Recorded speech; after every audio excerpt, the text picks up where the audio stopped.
Hello, my little piggies, to your worst nightmare. Welcome to my Halloween special this year. I've decided to start work on a new series explaining why you're actually screwed with the horror villains some people swear they'd square up with. This year, I'm tackling the Springwood slasher, the bastard son of 100 maniacs, Freddy Krueger. Before we get into Krueger's backstory, I need to let you know two things. Firstly, the only films being covered here in canon are A Nightmare on Elm Street 1, Part 2, Freddy's Revenge, Part 3, Dream Warriors, Part 4, The Dream Master, Part 5, The Dream Child, and Part 6, The Final Nightmare, along with Freddy vs. Jason. The remake and Wes Craven's New Nightmare are not considered canon for this video. And secondly, some of this video will be speculative. Anything that's my theory or a theory I found online will be presented as such beforehand, so make sure to pay attention as some things may be considered a theory and not film canon unless stated otherwise. Oh, and also, try to think of yourself as another teenager on Elm Street being hunted by Freddy. You're in this universe for this video. You're not in the real world and know of the Elm Street films. Anyways, that's enough yapping from me. Let's get into the backstory of the Springwood slasher. When I was alive, I might have been a little naughty. Frederick Krueger was born in 1942 by Amanda Krueger. Amanda Krueger was a nun who worked inside of the Hathaway house, housing many mental ill patients. One night she was accidentally left inside by security and was reportedly raped and beaten thousands of times and hidden for months. Once she was found with child, that child being Frederick Krueger. We would never find Freddy's true father, leading him to have the alias, the son of 100 maniacs. After being born, Amanda considered him evil and would send him into foster care. While in foster care, Krueger would have a really hard time adjusting to life and would take his anger out on small rodents. I would also like to note that the films take hints at this, and there's a popular fan theory going around that Freddy is literally evil incarnate, the Antichrist of his universe.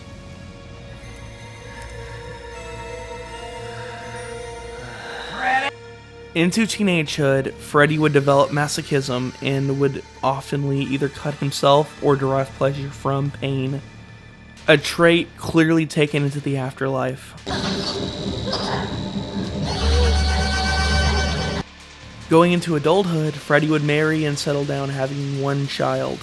This child is relatively important to the rest of the series outside of Freddy's dead, so we're going to leave it at that. Freddy would then start doing what he knows best. Killing. Freddy would murder 20 different Elm Street children over the course of a couple years. He would take them one of two places, either his basement as seen in Freddy's Dead, or in the boiler room of the power plant he worked in as shown in Part 2. My reign of terror was legendary. But this reign of terror ended early as Freddy was caught. However, one legal loophole kept him out of the system. The parents of Springwood were enraged. And to be honest with you, I completely agree, I would do the same. They would track him down and burn him alive. But there's one big problem. 3 ancient demons by the name of the Dream Demons would approach Freddy with the offer of immortality in the dream world, allowing him to get his revenge on the Elm Street parents. Like Freddy said, I became something much worse. The stuff nightmares are made of. The only thing to fear is fear himself. For this section, I've compiled every notable or interesting thing Freddy has done in his films and Freddy vs. Jason. These include wildly powerful things or very interesting notes. Just to note, I probably missed a few things, but here we go anyway. In the original, Freddy would morph the real world, lift Tina's actual body, hang Rod in his actual jail cell, make a blood geyser, and would survive a lot of physical torment and pain. And I mean a lot. I really mean a lot. Oh, and whatever this is supposed to be. In part 2, Freddy's Revenge, Freddy would possess Jesse in the real world to commit multiple murders, and then the Pool Party Massacre, where he takes a lot of his dream world powers into the real world. He would heat up that pool behind Freddy, literally light it on fire at one point, and then just walk through a wall, bursting in flame. Freddy has put various teenagers in a mental hospital already. He makes a real TV grow arms and legs and kills somebody with it. Ends up whittling down 3 dream warriors very easily, and bullies a kid he put in a wheelchair with a wheelchair. He also possesses his earthly remains and defeats 2 full-grown humans. He also clones himself 5 or 6 times over and attacks all at once. In my favorite part 4, Freddy leaves Joey's body inside of the water mattress in the real world, induces an actual asthma attack, and then goes toe-to-toe with the Dream Master. In part 5, he turns himself into a child to resurrect himself. He sends Dan into an 18-wheeler, and then possesses Alice's unborn child and feeds them souls. It's confirmed in Elm Street 6 that Freddy has basically killed all of the kids in Elm Street. In Freddy vs. Jason, he would go through hell and literally resurrect Jason Voorhees. He would also go toe-to-toe with him. Look, he's scared. But he still boxes bro up like it is nothing. And I don't care what any of y'all say, Freddy Krueger is no normal dude once he gets into the dream world. Part 2, the pool party scene, and this especially just proves otherwise. Look at what Jason was doing to him, bro. I believe in you. Welcome to my nightmare. Now that you've seen the backstory and some of the crazy things Mr. Frederick could do, let's talk about how people claim they could survive him. Firstly, we're going to go through some content creators and their explanations on how they would survive, and then we're going to go through the films and show that. So the Bartman himself has said all you have to do to defeat Freddy Krueger, or at least survive him, is to leave Elm Street. This reminded me of a quote in part 6. Every town has an Elm Street. In Freddy's Dead, The Final Nightmare, about halfway through, Freddy breaks the seal of Springwood, allowing him to travel to basically anywhere he wants. This is backed up in Freddy vs. Jason when he ends up at Crystal Lake to fight Jason Voorhees.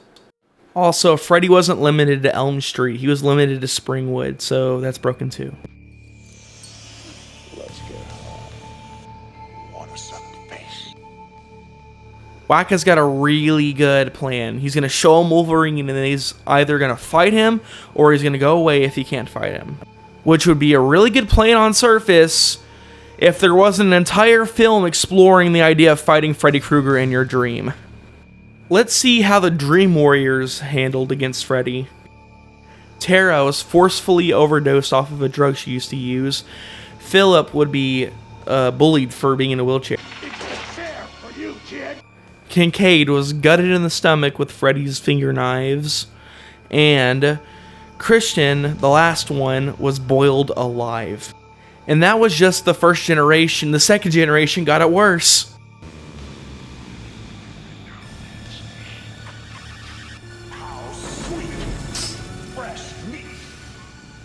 You ready to hear what Simba thinks would be a good idea against Freddy? You really ready for this? Sleep with a gun.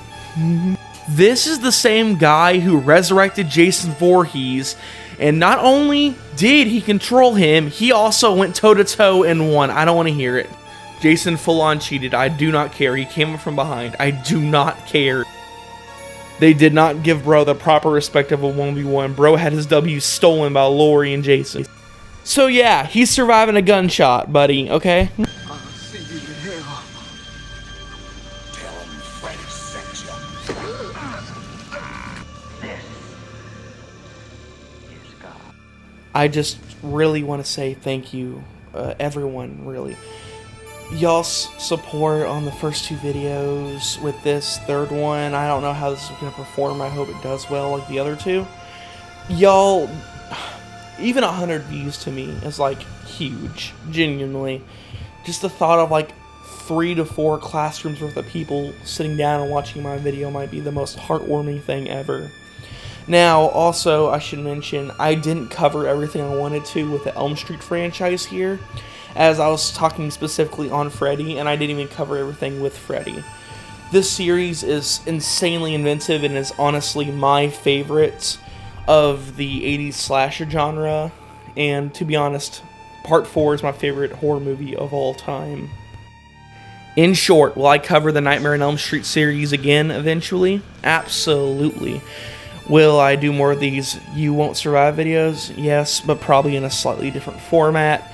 And to finally finish off this retrospective on how You Won't Survive Freddy Krueger, well, It's a chair for you, kid. thanks for watching! Happy Halloween!